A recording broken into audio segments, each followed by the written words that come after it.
রাতুল ভাই, আমাদের সামনে দেখছি যে বেদানা রঙের কিছু পানি আছে, একটা খুবই অদ্ভুত একটা বোতল, কিছু সুতা আর একটা বেলুন তোমার হাতে। আমরা কি এক্সপেরিমেন্ট করব এখন? আমরা এই এপিসোডে যেহেতু মোমেন্টাম নিয়ে কিছু এক্সপেরিমেন্ট করেছি, আমরা মোমেন্টাম দিয়ে আরেকটা এক্সপেরিমেন্ট করতে চাই। ওকে, এটা হচ্ছে রকেট প্রপালশনের যে মূল নীতিটা সেটাকে ভালো করে বোঝার জন্য। আমরা তো রিসেন্টলি শুনতে পাচ্ছি যে মানুষ এখন হচ্ছে মঙ্গল গ্রহে যাবে, বা হচ্ছে কমার্শিয়াল যে স্পেস ফ্লাইট গুলো সেগুলো আস্তে আস্তে শুরু হতে যাচ্ছে।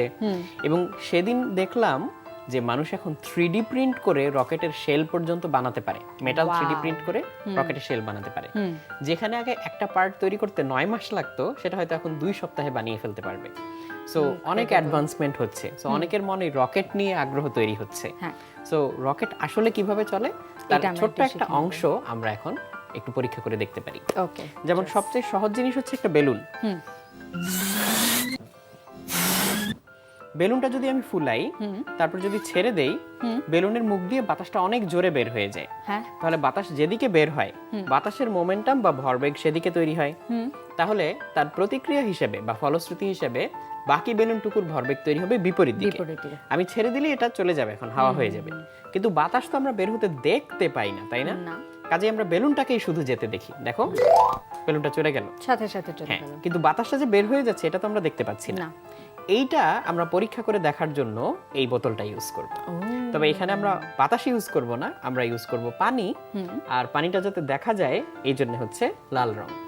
এখানে আসলে আমি একটু ফুড কালার গুলে নিয়েছি যাতে পানিটা ভিজিবল হয়। এটা করার জন্য তোমার এরকম একটা প্লাস্টিকের বোতল লাগবে। আর দেখো, মজার ব্যাপার যেটা, বোতলের দুই পাশে ছিদ্র করে দুটো স্ট্র এর মাথা আমি আটকে নিয়েছি। কেমন স্ট্র? বাঁকা করা যায় যে স্ট্র গুলা, সেই স্ট্র। হ্যাঁ। আর তুমি কি মুখটা আটকে দিয়েছো? হ্যাঁ, মুখটা আমি হচ্ছে একটু অ্যালুমিনিয়াম ফয়েল দিয়ে আটকে নিয়েছি। আচ্ছা। আমি প্রথমে বাঁকা না করে এই মুখটাকে সোজা রাখবো। তাহলে এই মুখটাকেও আমি ধরো সোজা রেখে দেই। ঠিক আছে। মুখে তুমি হচ্ছে অ্যালুমিনিয়াম ফয়েল ইউজ না করে কাগজ বা যে কোনো কিছু দিয়ে আটকে নিলেই হবে। এইবার এই বোতলের মুখে আমরা হচ্ছে ক্যাপটা তো আটকাবো, কিন্তু ক্যাপ আটকানোর আগে দেখো, ক্যাপে ছিদ্র করে আমি এর ভিতর দিয়ে একটা সুতা ঢুকিয়ে নিয়েছি, আর সুতার মাথায় একটা কাঠি বাঁধা। তাহলে হচ্ছে এই ক্যাপ থেকে এটা ছুটে যাবে না, এটা এখানে আটকে থাকবে। তাহলে আমি চাইলে এই সুতাটা দিয়ে পুরো বোতলটাকে কিন্তু ঝুলিয়ে রাখতে পারবো। তাহলে প্রথমে আমরা যে কাজটা করব, পুরো বোতলটাকে ভরে নেব।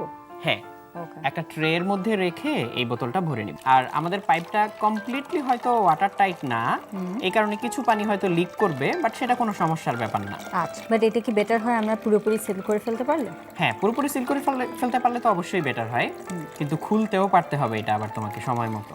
এখানে অ্যালুমিনিয়াম ফয়েল ব্যবহার করার কি কোনো না, আলাদা কিছু নেই, কোনো বিশেষ কারণ নেই, আমার হাতের কাছে ছিল তাই। আচ্ছা, তাহলে দেখো, এখন বোতলটা অলমোস্ট পানিতে ভরে গিয়েছে। এখন তোমাকে আমি একটা জিনিস খেয়াল করতে বলবো, সেটা হচ্ছে এই বোতলের মুখটা আমি যখন লাগিয়ে দিব, এরপর এটাকে আমি উপরের দিকে তুলে ধরবো। তুলে ধরলে দেখো কি হয়, ছেড়ে দাও। এই যে আমি এটাকে তুলে ধরলাম উপরে, তাহলে দেখো এখান থেকে এই সুতার যে প্যাচটা খুলে নিতে হবে তোমাকে। রাইদা, এখন বোতলটাকে শক্ত করে ধরো। আমি এই মুখগুলো এখন খুলে দিব, আর একটু নিচে নামাও। এই মুখটা খুলে দিচ্ছি, এটাও খুলে দিচ্ছি, আমি এই মাথাটা বাঁকা করে দিলাম, এটাও বাঁকা করে দিলাম, ছেড়ে দাও। এই দেখো এটা কোন দিকে ঘুরে, আরে এইভাবে ঘুরে যাচ্ছে। হ্যাঁ, এভাবে ঘুরে যাওয়ার কারণটা কি সেটাই আমরা এখন খুঁজে বের করার চেষ্টা করব। আচ্ছা, ঠিক আছে। তাহলে এখন আবারও আমি এটা করার জন্য একটু পানি এখানে ঢেলে নিচ্ছি। ঠিক আছে। রাইদাকে যেটা করতে হবে, তোমার দুই হাতে এই পাইপের দুটো মুখ আটকে রাখতে হবে। পারবে? ওকে, পারবো। ওকে, তাহলে আমি এখন এখানে পানি ঢেলে দিচ্ছি।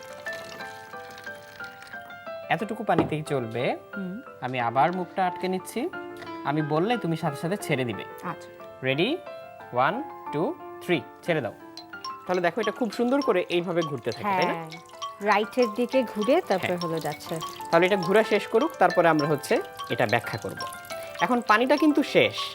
পানি শেষ হয়ে যাওয়াতে সুতাটা যে পেঁচিয়ে গিয়েছিল, সেই সুতার প্যাচ খুলে এখনো আবার উল্টা দিকে ঘুরছে। তাহলে এতক্ষণ যে বিপরীত দিকে ঘুরছিল সেটা এই পানির ধাক্কায়। তাহলে এইবার একটু ব্যাখ্যা করি কেন এমন হচ্ছে। দেখো এখান থেকে পানিটা যখন এদিকে বের হয়, পানির এই দিকে একটা ভরবেগ তৈরি হয়। তাহলে বাকি পুরো বোতলটার কোন দিকে তৈরি হবে? বিপরীত দিকে একটা সে ধাক্কা খাবে। আবার এই পানিটা যখন এদিকে বের হয় তখন বোতলটাকে সে এদিকে ধাক্কা দেয়। তাহলে দুই পাশের দুটো ধাক্কা মিলে বোতলটা এইরকম করে এইভাবে ঘুরে। তাহলে এইভাবে ঘুরতে ঘুরতে ও আমাদের সুতাটাকে অনেকখানি পেঁচিয়ে ফেলেছিল। যখন পানিটা শেষ হয়ে গেল, ধাক্কা দেওয়ার কেউ নেই, তখন এই সুতার প্যাচ খুলতে গিয়ে সে আবার বিপরীত দিকে ঘুরে যাচ্ছে। তাহলে এটা একদম নিশ্চিতভাবে প্রমাণ করে দিল যে ও পানির ধাক্কায় যে বিপরীত দিকে ঘুরে যাচ্ছিল। তাহলে পানিটা তো দেখা যায়, বাতাসটা তো দেখতে পাই না আমরা। যেহেতু পানিটা দেখা যায়, আমরা এখান থেকে বুঝতে পারলাম যে পানিটা যেদিকে যায় তার বিপরীত দিকে হচ্ছে একটা ধাক্কা দিয়ে যায় বা একটা মোমেন্টাম তৈরি করে যায়। রকেটের বেলায়ও তাই। রকেটের ভিতরে প্রচুর পরিমাণ জ্বালানি থাকে। সেই গ্যাসটা যখন রকেটের নিচ দিয়ে পুড়তে পুড়তে বের হয়, প্রসারিত হয়ে প্রচন্ড বেগে বের হয়, সেই ধাক্কায় রকেটটা আসলে উপরের দিকে একটা প্রজেকশন হয় এবং উপরের দিকে ঢোকে। তাহলে তো অনেক জ্বালানি লাগে। অনেক জ্বালানি লাগে। রকেট ফিউলের দাম কত হবে? অনেক বেশি অবভিয়াসলি, এবং সেটা একদম পিওর থাকতে হয়, কারণ সেখানে যদি অপদ্রব্য থাকে তাহলে কিন্তু দুর্ঘটনা হতে পারে। যে অ্যাস্ট্রোনট যাচ্ছে তারও কপাল খারাপ, সব দিক দিয়ে আমাদের সমস্যা।